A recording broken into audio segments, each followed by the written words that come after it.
બોલે સદગુરુ દેવનો જય, સનાતન ધર્મ કી જય, વધારેલા હરિગુરુ સંતનો જય, નિર્વાણ હંસનો જય.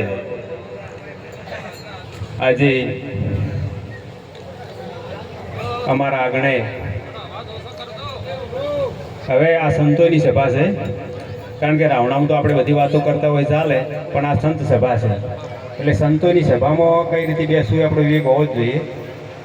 અને મારે તો નાના મોઢે મોટી વાત ન થાય એટલે અમારા આમંત્રણને માન આપી અને અમારા પૂજ્ય પિતાશ્રી અને માતાશ્રીની આ 5મી નિર્માણ તિથિ છે અને એ લગભગ એમને મારા માતા અને પિતાના 3 મહિનાનો જ ગાળો હતો, એમનો દેહ લઈ ગયા.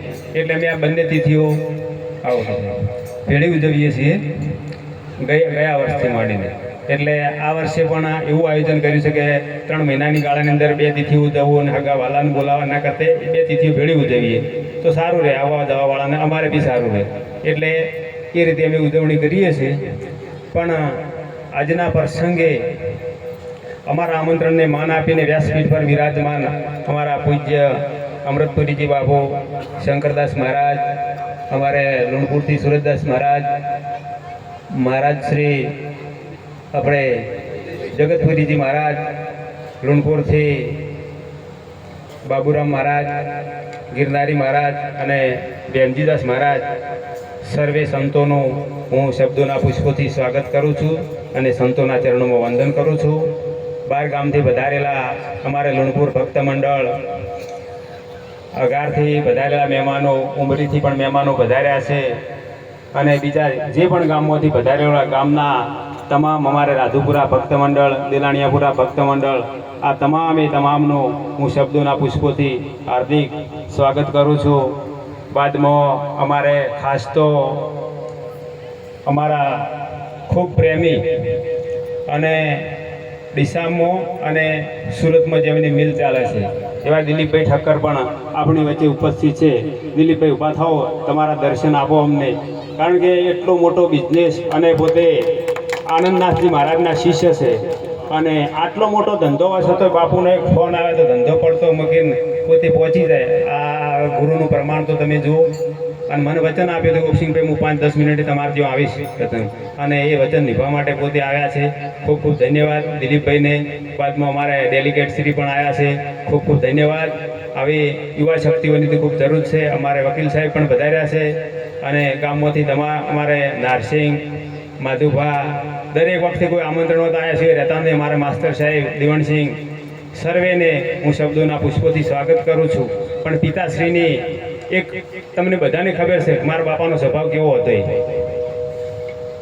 સ્વભાવના કડક હતા પણ હૃદય અંદરથી કૂણું હતું, કારણ કે એમને અમે ઓળખીએ અને વ્યવહાર એમનો ટચ હતો. દિલીપભાઈને ખબર છે, કારણ કે વ્યવહાર એમને અમને શીખ્યો છે.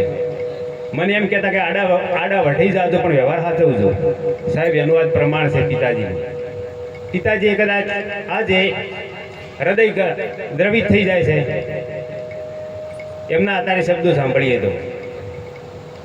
પોતે છેલ્લી ઘડીએ મને એવું કીધેલું કે ભાઈ વેપારીના મારે કોઈ દિશામાં પૈસા બાકી નથી, પણ ગોળી બિસ્કીટવાળાના 3000 રૂપિયા બાકી છે, તમે આપી દેજો. મેં કીધું હવે તમને શું થવાનું છે? નાના પણ આ તો શરીર છે, શરીરનો શું ભરોસો, કદાચ કોઈ થઈ જાય ને તો તમે એમના પૈસા આપી દેજો. સાહેબ છેલ્લી ઘડી સુધી અમને વ્યવહારને યાદ રાખ્યો હતો બાપુ કે મારા આટલા પૈસા ના રહી જાય, કોઈ કહી ના જવું કે તારો બાપ મારા પૈસા બાકી મળીને મરી ગયો હતો એટલે તમે આના પૈસા આપી દેજો.